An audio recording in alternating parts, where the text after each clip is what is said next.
Alright, in this video we're going to walk you through the step-by-step installation process for the Vagabond Motorsports Fender Eliminator Kit for the SSR Razkull 125. Now before we get into the step-by-step instructions for how to install the Vagabond Motorsports Fender Eliminator, I'd like to go over some of the key details for the kit for the SSR Razkull 125. Our kit is proudly made here in the USA in Southern California. We make our Fender Eliminator from a single piece of CNC laser cut and CNC bent 1/8 inch thick aluminum. We cover it in a UV resistant satin black powder coat. Should be a very durable part for the lifetime of your motorcycle. We try our best to take advantage of the OEM hardware as well as make this appear as though it should have come from SSR this way. So we're going to use the OEM turn signals and the OEM license plate light. You will also have the ability to run any other turn signal that uses the 10mm stud. That is kind of industry standard for the aftermarket turn signals. We include in our kit rubber bumpers for the license plate flange to minimize buzzing and cracking. That can happen on a single cylinder motorcycle like the Razkull, as well as 2 flush mount zip tie mounts so that when you're taking your wire loom from kind of the rear of the Fender Eliminator into the tail section of the motorcycle, everything is tight and you don't get any kind of loose wires over time. Some of the unique things about our kit is that we use these side spars not just to mount the turn signals but actually as structural elements. You can see we fold that flange under and put our studs through there so that when we connect this to the subframe of the bike, this is super stiff. Now talking about those studs, we use those so you get a totally flush underside appearance. You don't see any loose or exposed nuts or bolt heads, and with that the studs come up for a super easy installation, so you're not fumbling with one bolt at a time. This is going to kind of help itself locate perfectly into the tail section of the bike. Other parts of this kit that are unique, you can see there's a large tail cutout in this top plate. That's going to allow that kind of large tail light of the SSR to kind of sit down in here, and it's going to get the most compact appearance that you can get on the factory bike while still maintaining clearance to the OEM muffler and using the OEM turn signal. So you're not going to need to buy other components to make this kit work. Now that being said, what we do include with this kit is a fairly comprehensive hardware pack. It's going to have 4 flanged nuts for these 4 studs, a kit of 6 components for the tail or the license plate light.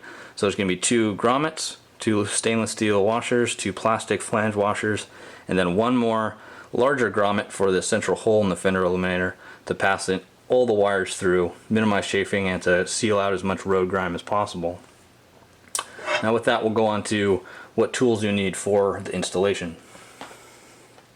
Now even though this is a totally plug and play installation, you will need some tools. That's going to start with Phillips screwdriver. You also need a 14mm open-end wrench, a driver, and some sockets for 8, 10, and 12mm hex sizes. You'll need some flush cutters or dikes, something to cut zip ties. Needle nose pliers are going to be very useful for disconnecting the bullet connectors for the electrical side. And if you've got a power driver and the inserts to make these kind of tools work, I recommend it because they'll speed things up, and we're going to use it for this video. Now, like most Fender Eliminator kits, the first step is going to be to pop the seat and expose the connections to the license plate light and turn signals, and to remove the factory or fender. So in the key slot on the left side or the shifter side of the motorcycle, pop the seat and set it aside. So once you get the seat off, you'll see one wire in the loom that's going all the way from kind of running alongside the right or brake side of the subframe, and it's got this big rubber boot covering all the wiring connectors. First thing you have to do is pull this little kind of bendable strap back, and you can see you can get to this big boot, but it's almost always going to be covered with a zip tie. And so you're going to have to use your dikes or flush cutters, pop that zip tie, toss it. We're giving you more. And then one of the other things you'll notice is if you kind of snake out this whole loom is that they also zip tie everything together, and everything being including the light, tail light, which we actually don't need to mess with for this install. So cut that zip tie as well and toss it. We're going to give you 2 more extras to redo that all together. Once you've got there, you can slide back that boot. You're going to see a big 3-pin connector that we don't touch. That's for the tail light. You're going to see all these lovely bullet connectors. Those are the ones we need to remove, all 6 of them. So You may be able to grab them by hand and pull them apart. Sometimes they're very difficult. I like to use a small set of needle nose pliers, and you're going to disconnect them all. And so this is, all the greens are ground, and you can see the license or the turn signals share a little double pinner. When you go to, all these colors should match, and we're going to replace all these guys when we reinstall the Fender Eliminator, so you don't need to keep track of which ones are which right now. Alright, so you get all 6 out. At this point the factory Fender's ready to be removed. You get your 10mm socket, and you can see, just like on a Grom actually, there are 4 bolts that are holding the factory Fender onto the motorcycle. They're kind of army green on the Razkull. One of the things that SSR has actually done that Groms don't is they put these rubber plugs at the tail of the subframe tubes so that you can't drop bolts down there. But in any case, you have to remove these 4 bolts. Got the power driver up. We are not going to reuse this hardware, so you can set it aside with your factory Fender if you ever want to go back to stock at some point. But try not to drop these bolts. You don't have to worry about them dropping down the subframe tubes. But the last bolt, hold onto the Fender with one hand, release the last bolt, and there's a little tab that you kind of have to slide it. You'll kind of pop it off, but you can remove the whole Fender, and then we take it to a bench and we'll break this guy down further. Once you've got the Fender to a bench, first thing I do is remove your license plate. Every dealer is probably going to give you slightly different hardware. In this case it's Phillips head screws on the front, and you can use a 12mm wrench on the back. You will reuse this hardware, and like I said, you can ditch that reflector cross brace unless you want to keep reflectors, but save that hardware because you will reuse it to reattach your license plate to the Fender Eliminator. Now if you flip the factory Fender upside down, you'll see there's this kind of plastic shell on one side, on the underside, and we're going to remove that, and there's 4 Phillips head screws, and then there's a 5th Phillips head screw on the top side with an 8mm nut. So those 5 bolts all need to come off. So if you grab your 8mm wrench, let's start with the top one, where the nut is going to be on the underside and the screw head is going to be here. So that's the easiest one to start with. Once you're done there, again, this hardware is not going to be reused, but you can set it aside if you ever want to put your factory Fender back on. Now once you've got that one with the nut off, you've got to remove the 5 that just are in plastic thread cutting screws.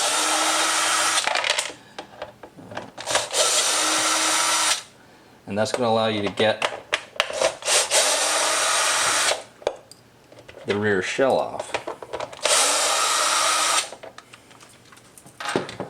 That shell should kind of pop off or just lift off, and then you'll see the factory Fender structure, which has got a big steel framework inside, and that framework is more or less ready to come off except for the turn signals that are holding it on. So at this point we will remove the factory turn signals, and for that you're going to need your 14mm open end wrench.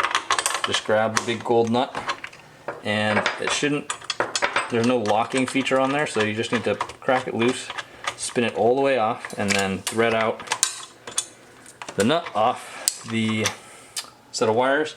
Set that turn signal aside because you will be reusing it, and do the same on the other side. Now one thing to note here is these turn signals are they almost look omnidirectional. They're not quite. So this is the right one, and it has got the turquoise, got turquoise and green. They'll both have green. The right is going to have turquoise, and the left is going to have orange for one of its conductors. And really the only way to tell is if you kind of tilt it in the light, you'll see a little DOT etch on what will be the top side. So if you're like staring down at the turn signal, that will be what you'll see. In any case, we'll keep you headed in the right direction with this video. So if you get both turn signals out, you'll see the license plate light is coming out through a hole in that frame. So we're going to pop this frame out, and you'll see it's kind of hitched onto some bosses here. So you just kind of work yourself around until it pops off, and then you can remove this whole frame, set it aside. Now we are going to remove this little extra frame that's got the license plate light in it, and that is yet again another 5 bolts. So don't worry about the 2 in the middle right now, because that is what's holding the light onto this little frame, and it'll be much easier once we get the whole fender shell out of the way. So just go around, get all 5 of those green screws out, and then you can lift out, see this little guy. And so this is actually like a fairly universal, fairly nice license plate light. And once you get there, these 2 bolts you will reuse. So there's nothing magic about them, but I just keep reusing the same ones. So remove these 2, keep those 2 bolts, and pull the license plate light out from this shell. And from this, you're going to keep the turn signals, the license plate light, and 2 of the green screws. Everything else you can set aside, either in the trash can or in storage if you want to keep your stock parts. So once you've got the factory fender broken down, we can start reassembling those components onto the new Fender Eliminator body. We'll start with installing the grommet. So the kit's going to include 3 grommets. 2 are going to be small. Those are going to go in these 2 holes on the left and right of middle on the turn signal side. There's no magic installation process here, except to kind of cram them into the center of the hole and work your way around the circle. Now you're going to do that on both left and right, and what this is going to do is turn the factory way of mounting that license plate light into a complete grommeted mount, so vibration is not going to burn those filaments out. Now there's also one additional grommet, and you can go ahead and install that now into that central hole in the top plate of the Fender Eliminator. And if you see they're kind of wrinkly at start, you just got to kind of work yourself around and kind of pick it up, and it should end up in a nice little tidy circle. Once you've got to that point, I would start with the license plate light. So the license plate light's going to have these 2 bosses that make for kind of a tall stack up. Our grommet's going to take up a portion of that, and the hardware pack that we include is going to do the rest of the work. So if you look at what we include, you've already installed 2 of the grommets. You're going to take those 2 stainless steel washers and the 2 flanged plastic washers, and you're going to start by placing the 2 stainless steel washers over those 2 kind of shiny silver posts. At that point, you can thread the wiring through the central hole and kind of pull it through, and then install, so don't let the washers fall off, install the 2 posts into the 2 grommets. And that's going to start getting nice and tight, and you'll see it's nice and snug now, as opposed to being kind of wobbly or hard mounted, which would also lead to you kind of burning out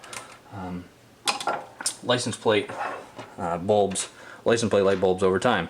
So you've got the 2 bosses sticking through the grommets at this point, and you are going to install the 2 black plastic washers that included. And you can tell there's a step in these, and you're going to put the large side down and the little kind of mini step up, and you'll just see that mini step is just to engage the green screw, the factory screw, so it doesn't really make sense to flop them the other way.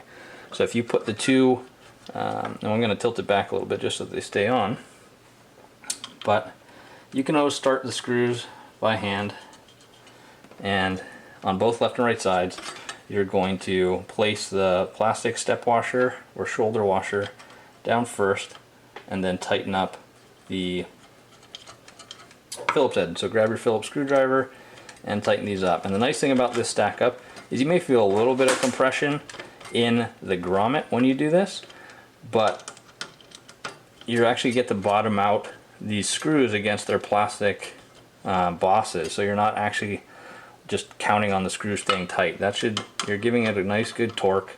Obviously it's going to plastic, but what you end up with is the license plate light is now grommet mounted. It has a little bit of flex to it, so it'll damp out vibrations that come through the Fender Eliminator, but otherwise it's going to be a really nice kind of durable setup.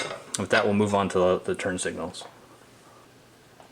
So once you got the license plate on, we'll move to the turn signals, and you can see the turn signals. If you look at kind of the gold shoulder on them, they have flats on that shoulder that correspond to the flats in the through holes for the Fender Eliminator.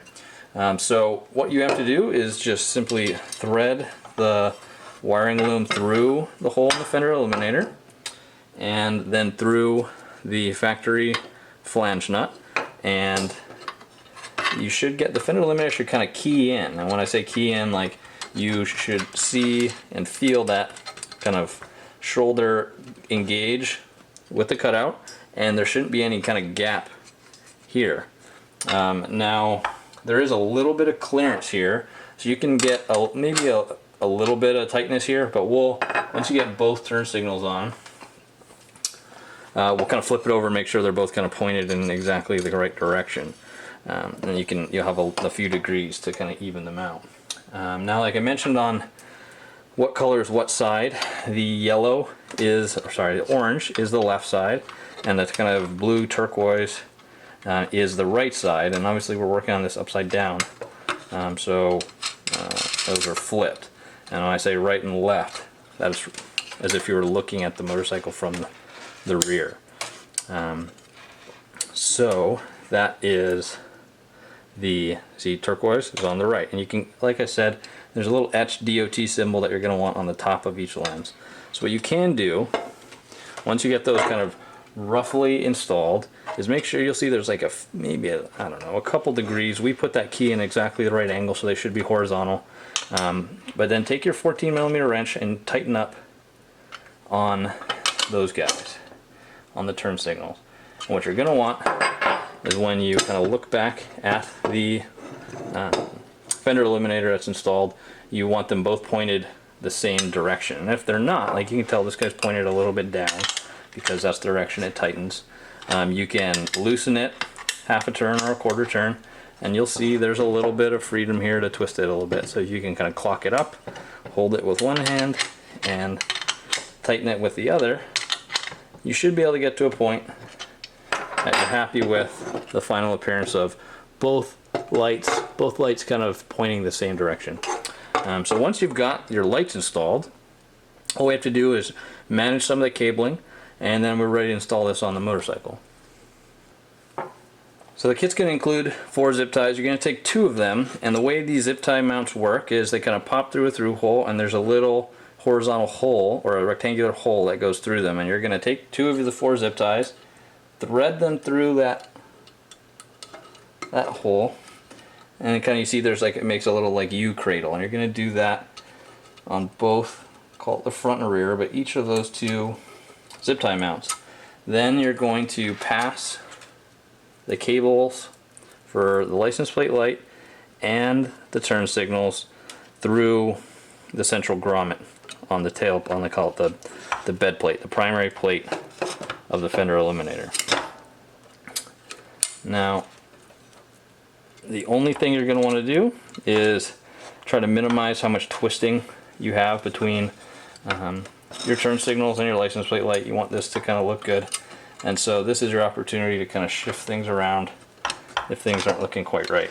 In a perfect world, you would have everything just so that you had turn signal, or license plate, turn signal, and you'll get to a point where you can start looping those zip ties around your wiring loom, excuse me. And you don't need to go crazy tight with this. You want to give yourself a little. We have extra wiring here now that we've got a Fender Eliminator as opposed to the factory Fender. And so I'd start with the one, call it rearward most one, and you don't want to make this zip tie pull on the wiring and try to like yank them out of your turn signals and things like that. But once so give yourself a little bit of, call it strain relief here, but then tighten it up, and you can get pretty snug with that because that's why we give them to you, to manage that cabling fairly well. And then once you've got the rear one, move to the front one, kind of pull through it a little snugly and cinch it down. And so you're going to be left with these 2 big zip tie tails, and if you've got flush cutters, use those to cleanly remove the zip tie tails. At that point, you've got a really nice wiring loom management up to this grommet. And so at this point, you don't have to worry about wire is getting loose, or if water and dirt grime coming up through that grommet. And so at this point, the fender eliminator is ready to install on the motorcycle. So in order to install the completed or the assembled fender eliminator onto the motorcycle, you kind of take one hand with all the bullet connectors, and then in the other hand just hold one of the flange nuts, because of the studs you only need one to kind of temporarily hold this in place. So you're going to obviously eventually line up these 4 studs with the 4 corresponding holes in the tail section of the bike. But first of all, you're going to grab all the electrical connectors, kind of feed them through the big hole in the bottom and rearward a little bit so it clears that seat latching plate, and then pull it rearward. Try to keep kind of equal tightness on all the wiring looms so that one doesn't get kind of pinched. And then all you have to do is take one of your nuts by hand for now and spin it down. When I say spin it down, just get it hand tight, and then what's nice is that you can more or less kind of let that hang.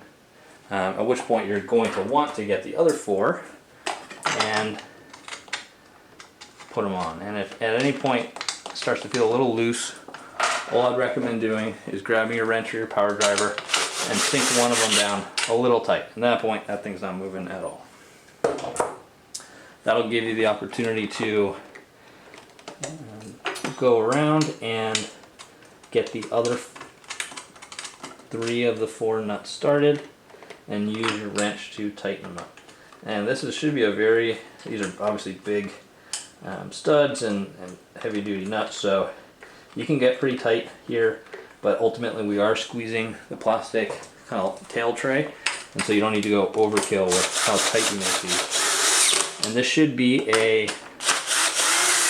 shouldn't have too much freedom for how you move this whole fender eliminator, but if you find you're getting some weird clearance issues, you can loosen these and point it exactly rearward from the motorcycle, if that's what you need to do. So once you've got all 4 tight, we can work on the wiring. So the wiring is pretty easy to reconnect. You'll see you've got the 3 looms. You've got a little bit more room now, but not enough to make a huge loop, but you'll try to keep them tidy. What I would probably recommend is go under your tail light harness, just because it makes things a little easier to keep track of. And then one by one reconnect, and you shouldn't need the needle nose pliers for this. You should be able to just reconnect your bullets. And the only thing to keep in mind here is the license plate lights the license plate light has its own too, and the turn signals share that green ground bus, essentially that double pinner. And so just reconnect all your bullets. Try to do that fairly quickly, and once you got those complete, then we've got our license plate light to do. Brown and green. Cool. Once you got all that, you can kind of pull the harness tight and use that rubber boot to cover everything like it once was. Then take one of the supplied zip ties, and you pretty much just squeeze the boot so that none of the cabling can come out of it. I like to go a little bit towards the end, give it a nice little squeeze, and use your flush cutters to trim that end off. So the only other thing you have to do now is you can use that kind of flexi clamp to squeeze that part of the loom down, and you'll have a very short service loop that I would recommend you kind of make into a loop like so and tuck into the subframe of the bike. And then I would just reuse or copy how the factory did it and zip up with the second supplied zip tie all 3 of your fender eliminator harnesses and the license plate light, right where it kind of makes that bend, and trim that guy as well. Then you can kind of take whatever service loop you have tucked around the corner. And that should be ready to go. So we'll do a quick systems check, but the only other thing you're going to need to do is, once you've got your wiring squared away, grab your factory seat, slide it forward under that latch plate, and push it down, and reconnect your seat. Now once you've got the wiring tidied up and the seat back on, all you have to do is reinstall the license plate with the dealer supplied hardware. I'll give you a couple quick walk around views. You can see how that taillight kind of tucks down into that cutout in the top plate of the Fender Eliminator. There is very even license plate illumination. Recommend you do a quick systems check, just turn signals and license plate before you start riding. You can see there's very good clearance between the OEM muffler and the turn signals. If you have any questions about this installation or this product, please contact us direct through our website, www.vagabondmotorsports.com. Our parts can be found and sold directly on our website, as well as Amazon for Prime members or eBay. Thank you very much.